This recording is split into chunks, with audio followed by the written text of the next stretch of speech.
ിലേക്ക് എത്തുന്ന സമയത്ത് മർക്കസിൽ വന്നതിന്റെ ശേഷം അതിന് സനത് ഉണ്ടാകുന്ന പറഞ്ഞാല് അത് ആളുകളെ മുമ്പിലാകെ എന്താ പറയണ്ടേ? തീർച്ചയായും. അപ്പൊ ഇത് മജീദ് മൊയ്ലാർ ഒറ്റ, ഞാനിപ്പോ ഇന്നലെ ഇവിടെ ഒരാളുണ്ട്, നിങ്ങളിപ്പോ വിശ്വസിക്കുന്ന ഇത് മജീദ് മൊയ്ലാർ ഒറ്റ കൈയാണ് ഇതിന്റെ പിന്നിൽ നിന്നാ? അതായത് മജീദ് വലിയരുടെ കൈയാണ്. പക്ഷെ ഇങ്ങനെയുള്ള കാര്യങ്ങൾ ഇപ്പൊ എന്താ പറയാ, തീരുമാനം ചെയ്തിട്ട് നടത്തുന്ന കാര്യങ്ങള് ഉസ്താദിന് അത് അറിയുന്നോണ്ടാണ് ഇയാൾ ഏതെങ്കിലും നിലക്ക് അത് ഒപ്പിച്ചുണ്ടാക്കുന്നുള്ള ആൾക്ക് തന്നെ അയാളോട് പറഞ്ഞിട്ടുണ്ടാവുക. ഇതിൽ മറ്റേ ഈ ചുള്ളിക്കോട് അല്ലെങ്കിൽ മറ്റേ അബ്ദുൽ ഹക്കീം അസേരി ഇവരൊന്നും ഇതിൽ പങ്കൊന്നുമില്ല? ചുള്ളിക്കോടിനോട് ഞാൻ പറഞ്ഞിരുന്നു ഒരിക്കലും ഈ സംഭവം. കാരണം എനിക്ക് ഇതിൽ വളരെ അമർഷം ഉണ്ടായിരുന്നു ഈ വിഷയത്തില്. അപ്പൊ ഞാൻ സത്യത്തില് ഇപ്പൊ ഞാനിപ്പോ മർക്കസിനെതിരൊന്നുമല്ല. ഇപ്പൊ ഞാന് തമ്മിൽ ഭേദം എന്നുള്ള ആൾക്കാർക്ക് ഞാന് നമ്മളെ ഗ്രൂപ്പ് തമ്മിൽ ഭേദം എന്ന് പറയാത്രേ ഉള്ളൂ. അതേസമയം നമ്മൾ ഈ പിന്നെ ഈ വ്യാജ തരീഖത്തുകൾക്കെതിരെ എല്ലാ തരീഖത്തിനെ കുറിച്ചും എതിരെ സംസാരിക്കുക, ഇങ്ങനെയുള്ള ആത്മീയമായ വിഷയങ്ങളിൽ പേരോടും അതുപോലെ പൊന്മുളസ്താദൊക്കെ സംസാരിക്കുന്ന രീതികളൊന്നും താല്പര്യമുള്ള ഒരാളാണ് ഞാൻ. ഇങ്ങനെ മൊത്തത്തിൽ സംഘടനാ പ്രവർത്തനവും മർക്കസൊക്കെ മടുത്തിട്ടാണ് ഞാൻ അവിടുന്ന് മർക്കസിന് രക്ഷപ്പെടുന്നത്. ഒരുപാട് ദുആ ചെയ്തിട്ട് കിട്ടിയതാണ് മുത്തെത്താനുള്ള. ഒരിക്കലും ഇനി മർക്കസിൽ ജോലി ചെയ്യാൻ ഇടവരരുത് എന്നാണ് എന്റെ പ്രാർത്ഥന.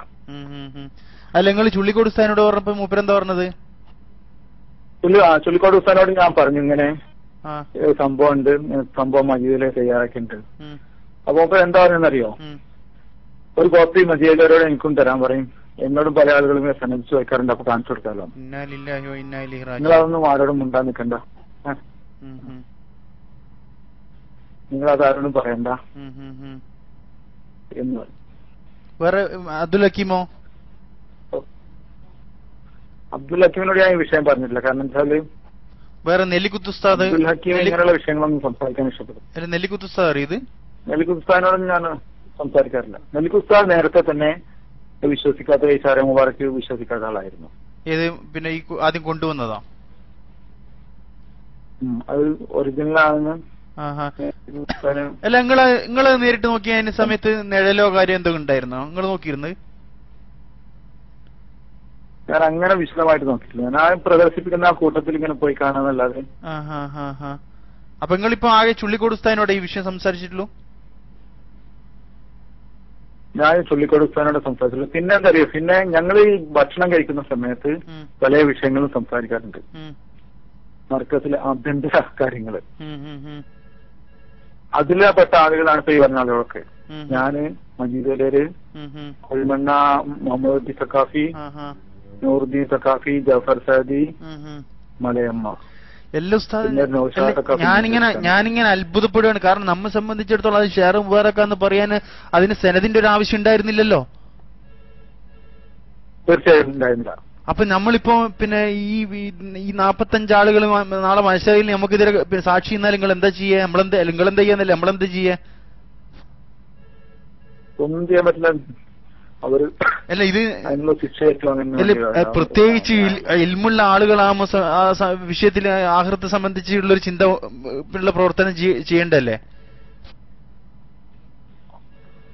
മകനെ ഇൽമുള്ള ആളുകൾക്ക് ഇല്ലെങ്കിൽ എന്ത് ചെയ്യും? ഇൽമുള്ള ആളുകൾക്ക് ദൈവവിശ്വാസം ഇല്ലെങ്കിൽ എന്ത് ചെയ്യും?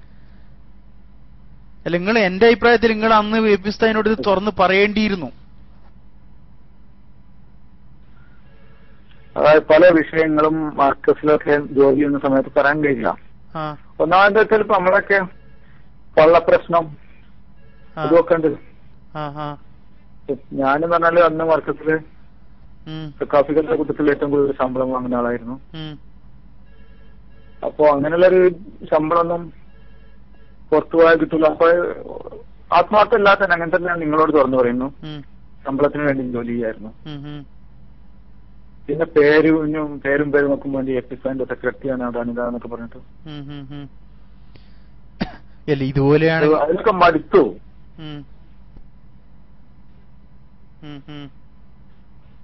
പല സംഗതികളും ഇങ്ങനെ തന്നെയാണ്. അതായത് കൃത്രിമമായിട്ട് ഇപ്പൊ നിങ്ങൾക്കറിയോ പല വിഷയങ്ങളും പുസ്തകത്തിന്റെ ഒപ്പിടുന്ന ഇത്ര ആളുകൾ മർക്കത്തുണ്ട്. അത് നിങ്ങൾക്കറിയോ?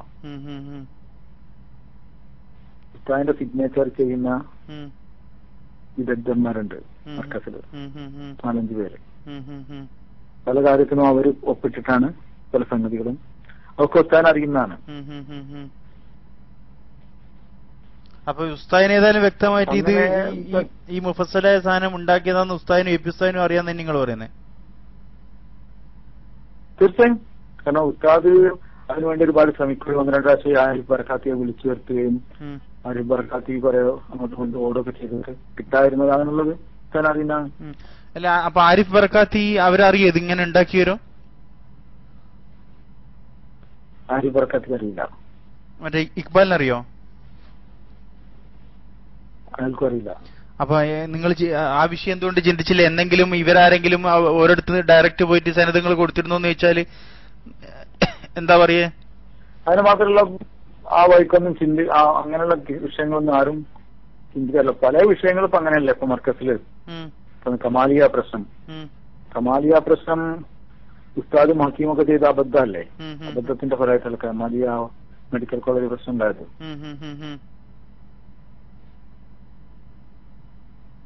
അങ്ങനെ അബദ്ധങ്ങൾ ഒരുപാട് വരാറുണ്ട്. അതായത് അതൊന്നും ചിന്തിക്കാതെ പെട്ടെന്ന് വോട്ടടക്കാൻ വേണ്ടി എന്തെങ്കിലും ചെയ്യും, വരും വരായികൾ ആലോചിക്കാതെ. ഇത് പൊന്മള ഉസ്താദ് പേരോട് ഉസ്താദ് വിഷയം അറിയോ? പൊന്മള ഉസ്താദിന് അറിയാൻ കഴിയില്ല, ഉസ്താദിനും അറിയാൻ കഴിയില്ല, അതൊന്നും അറിയില്ല. പിന്നെ അതിന്റെ കീഴിലുള്ള മാളിയേക്കൽ അതുപോലുള്ള ആരെങ്കിലും ഈ വിഷയം വേറെ ആരെങ്കിലും അറിയോ? അവർക്കൊന്നും അറിയാൻ സാധ്യല്ല. അപ്പൊ ഈ ആളുകൾക്കൊന്നും അറിയാൻ സാധ്യത. ഈ ഓഫീസിന്റെ ഉള്ളിലുള്ള ആളുകൾ മാത്രം അറിയുന്ന ഒരു പരിപാടിയാണിത്.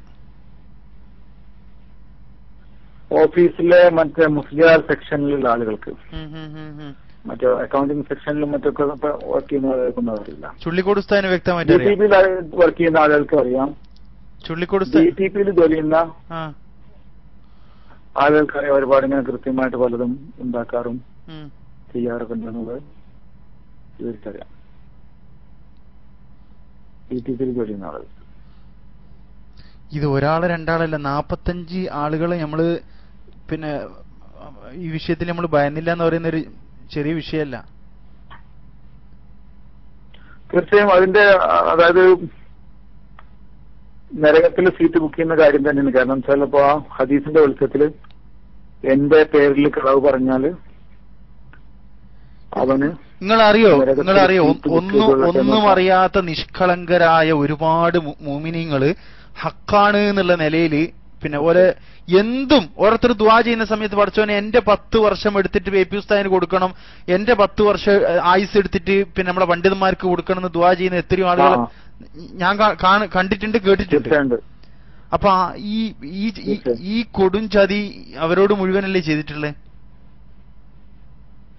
തീർച്ചയായും അങ്ങനെ ഒരു ചതി മാത്രമല്ല, ഒരുപാട് ചതികൾ ചെയ്തിട്ടുണ്ട്. എന്താ ചെയ്യ പഠിച്ചോനെ? ഇത് ജനങ്ങൾ ആലോചിച്ചൊക്കെ, ജനങ്ങൾ അറിഞ്ഞ ഒരു കുട്ടി പിന്നിലുണ്ടാവോ ഇത് അറിഞ്ഞതിന് ശേഷം? ജനങ്ങൾ വിശ്വസിക്കൂല എന്നുള്ളതാണ് ഒരു വിഷയം. ആര് ജനങ്ങൾ അതിന്റെ മറുവശം പറയുന്നത് ഞാൻ അതിന്റെ വെറും ഭൗതികമായ വശം രാഷ്ട്രീയക്കാരുടെ ഭാഷയിൽ സംസാരിക്കണം ഇപ്പം കേട്ടോ. അതായത് നമ്മുടെ ആളുകളെ പൊതുജനം എന്ന് പറയുന്നത് കഴുതയാണ്. നമ്മളെ ആലിമീങ്ങളും നമ്മുടെ ഗ്രൂപ്പിലുള്ള ആലിമീങ്ങളും ഒരുവിധം ആളുകളൊക്കെ ആ വിഷയത്തിൽ കഴുതകളാണ്. ഉസ്താദ് എന്ത് പറഞ്ഞാലും അത് അണ്ണാക്ക് തൊടാതെ വീഴുന്നതാണ്. ഉസ്താദ് ഉലമാ സമ്മേളനത്തിന് അത് വായിച്ചു കേട്ടപ്പോ ഞാൻ ഒരുപാട് ആലോചിച്ചിട്ട് കരഞ്ഞതാ.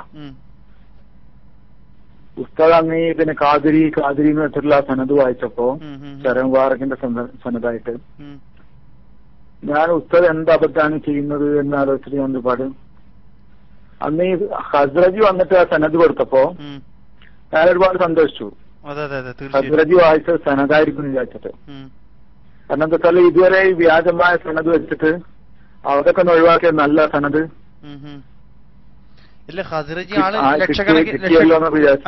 അതെ ലക്ഷക്കണക്കിന് ആളുകളെ മുമ്പിലാണല്ലോ കൊടുത്തത്. അതിന് മാത്രമേ സന്നദ്ധാവുള്ളൂ. ഇല്ല ഹസ്രജി ഉസ്താദിന് കൊടുത്തു എന്നുള്ളതിന് മാത്രമേ അത് സന്നദ്ധാവുള്ളൂ. അല്ലല്ല അത് അത്രയാവുള്ളൂ. പക്ഷെ അത് ഹസ്രജി കൊടുത്തൊരു കാര്യം, ഇതല്ലല്ലോ, ഇത് ഉണ്ടാക്കിയൊരു കാര്യമാണല്ലോ വരുന്നത്. തീർച്ചയായും ഹസ്രജ് കൊടുത്താലും സനദില്ലേ, വിശദമായ സനദില്ല.